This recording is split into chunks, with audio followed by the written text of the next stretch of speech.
Assalamualaikum warahmatullahi wabarakatuh.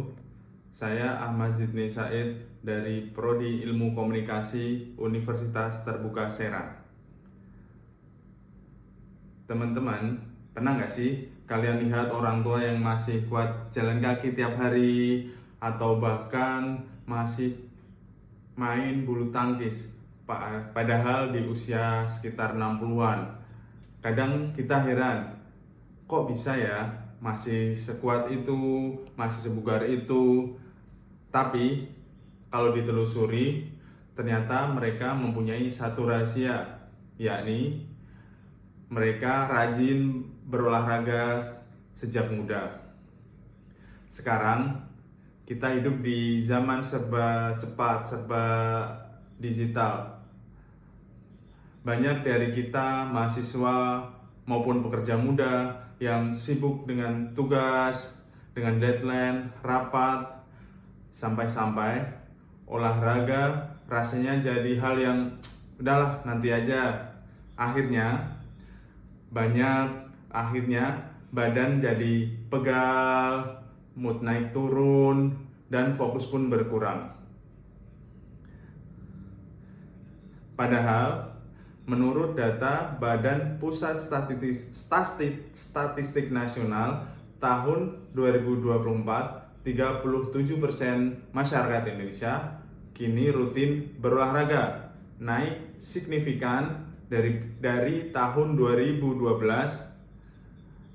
yang hanya 29%. Artinya, makin banyak orang yang sadar bahwa olahraga itu bukan hanya sekedar tren, tapi melainkan sebuah kebutuhan. Nah, pertanyaannya, kita termasuk yang ikut tren itu atau masih yang ntar dulu deh gitu.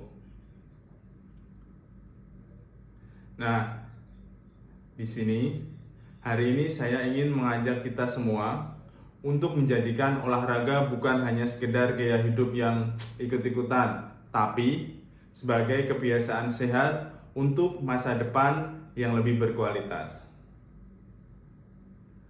Olahraga bukan hanya soal membentuk tubuh ideal atau ikut-ikutan tren media sosial. Lebih dari itu, olahraga punya dampak besar terhadap kesehatan, baik fisik, mental, dan produktivitas kita.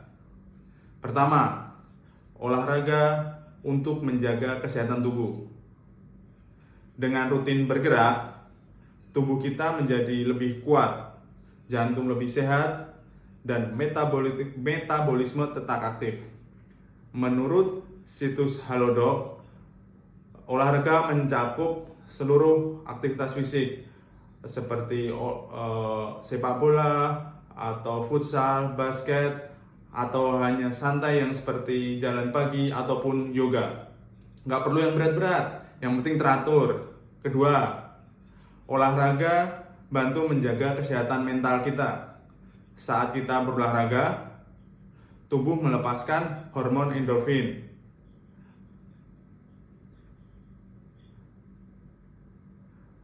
Hormon bahagia yang bisa menghilangkan stres, meningkatkan semangat belajar ataupun semangat kerja. Yang ketiga, olahraga bisa mencegah penyakit kronis seperti diabetes, jantung, maupun obesitas. Ini penting banget buat kita yang setiap hari hanya kerja duduk di depan laptop seharian. Yang keempat, dan olahraga itu bisa dilakukan kapan saja, di mana saja, nggak harus ke gym, nggak harus main bola. Kalau misalkan kita capek karena kuliah, coba deh kita ke kampus jalan kaki, naik sepeda, atau yang lainnya. Pokoknya jangan tunggu waktu luang, tapi luangkan waktu untuk berolahraga. Kita bisa mulai dengan komitmen kecil, yakni olahraga minimal 3 kali dalam 1 minggu. Gak perlu lama-lama, cukup 20-30 menit aja, asal konsisten. Karena kuncinya bukan siapa yang paling kuat, tapi siapa yang paling rutin. Nah, teman-teman, olahraga bukan cuman tentang FOMO ataupun mengikuti lifestyle di media sosial, tapi tentang investasi jangka panjang untuk tubuh, pikiran, dan masa depan kita sendiri. Jadi, mulai sekarang, ayo ubah mindset kita. Olahraga bukan kewajiban, tapi kebutuhan bagi kita. Bukan untuk orang lain, tapi untuk diri kita sendiri. Karena kalau kita mulai olahraga sejak muda, nanti di masa tua kita nggak cuma menikmati hidup, tapi juga menikmati manfaatnya. Terima kasih.